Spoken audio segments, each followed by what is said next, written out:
Hello, my name's Greg Taylor. I wrote the screenplay, The Pendulum, and I'm going to give you a little bit a synopsis of it right now. It's going to be longer than you would probably get in a traditional synopsis or a pitch, if you will, probably quite a bit longer.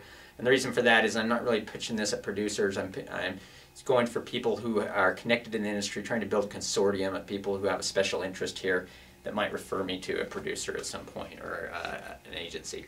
So let me jump right in. I'll try and do this as quickly as possible, but The Pendulum is the story of Ryan Radisson. Okay, he's 31 years old. He's married, happily married to Mia, 28. Has a daughter, has a great relationship, 5, Emma. And Ryan is the type of guy who puts the world on his shoulders. He's an idea man, big dreams.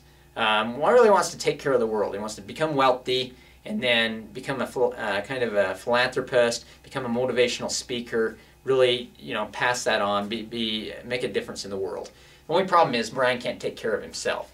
He's a wreck, and the reason for that is he's bipolar, severe case, he's a recovering alcoholic, and he actually has a real bad case of stage fright too, and he wants to be a motivational speaker. So he's got a lot of challenges to overcome.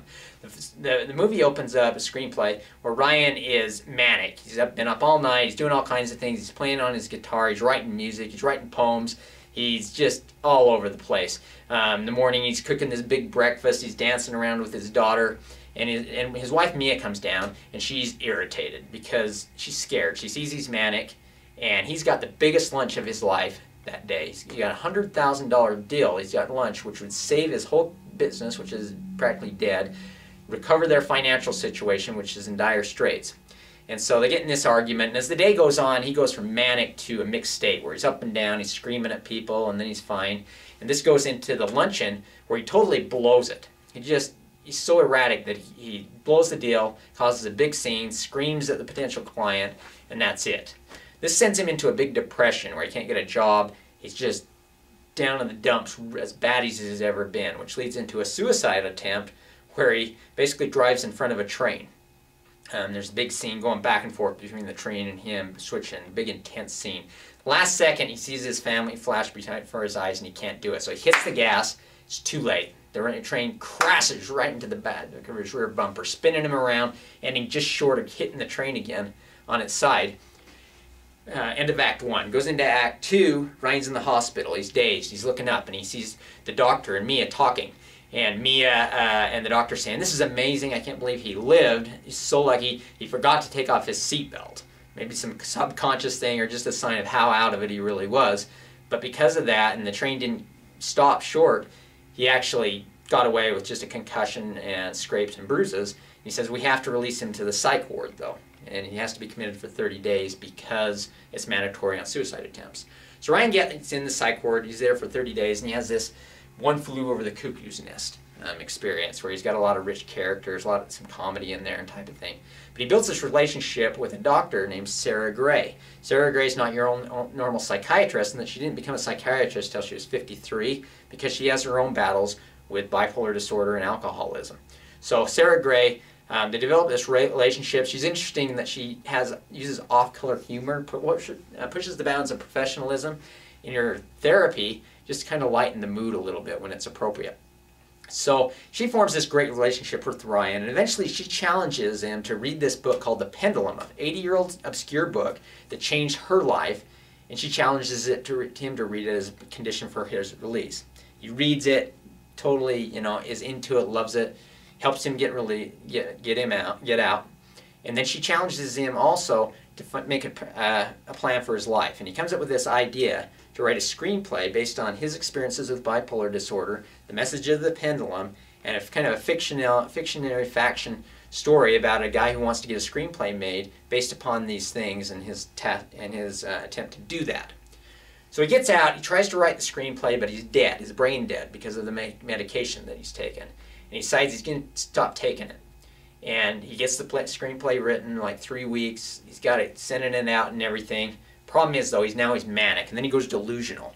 And he gets this idea, he makes this connection with this talk show host named Dr. Leo, who's a self-help talk show host that talks about the pendulum on his show, and he talks about bipolar disorder and some other things. And Ryan, under just a disturbed state, he kind of takes all this in and forms this idea that there's this cosmic connection between them. and he has to go deliver this script because it's the key to the script getting made.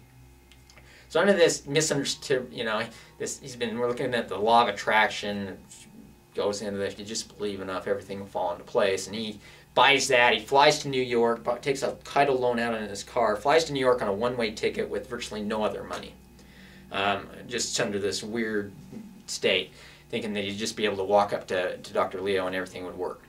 He gets to New York and he's in this manic, crazy, delusional state, and he's running around New York, just sucking up everything, time of his life, montage thing, and it gets to a point where it climaxes and he's on top of a skyscraper, just crazy, teetering on the edge. We get this perspective from his where the audience feels like he's going to fall, he's going to run right off the edge. In the end, we got the intense music building, turning into chaos at the end. And Ryan's at the corner at night with the city below him, just screaming at the top of his lungs, acting like he's the king of the world. Cut to the next day. Ryan's crashed. He's wandering around New York in a total daze, totally lost, confused, just a total mess. We see it from his perspective a little bit. But he finds his way to Radio City Music Hall where Dr. Gray has his show.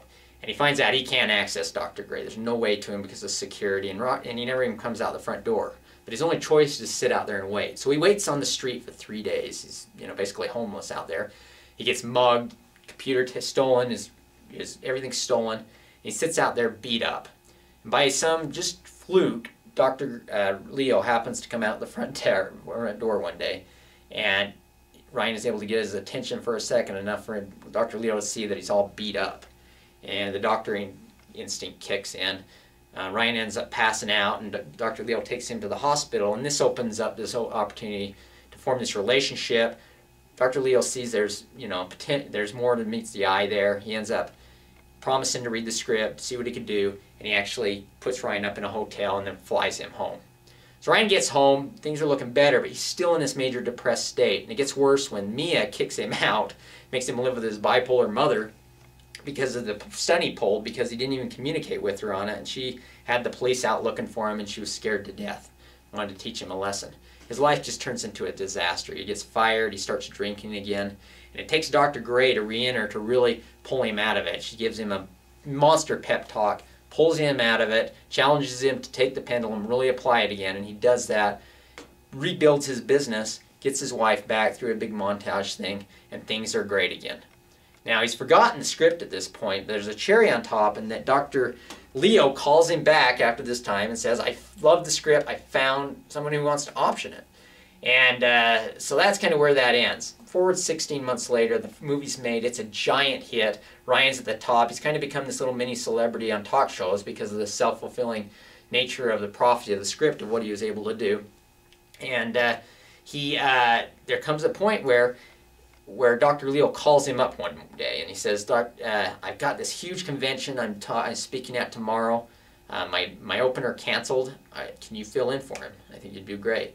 And Ryan's like, no, I don't want to do it. No way, I'm scared. And he says, no, this is your chance. This is your dream. Do it. And Ryan goes to Dr. Gray, and she gives him another pep talk and talks him into do it. So the final stage is set where he walks out on the stage. He freezes. We see it from his perspective, his heart beating, his deep breaths, everybody's staring at him.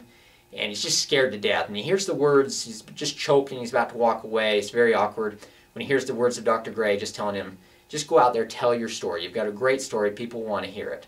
And so he remembers that. So he just gets flat out honest and he says, you know what, I'm scared to death, but I've got a story to tell, so that's what I'm going to do.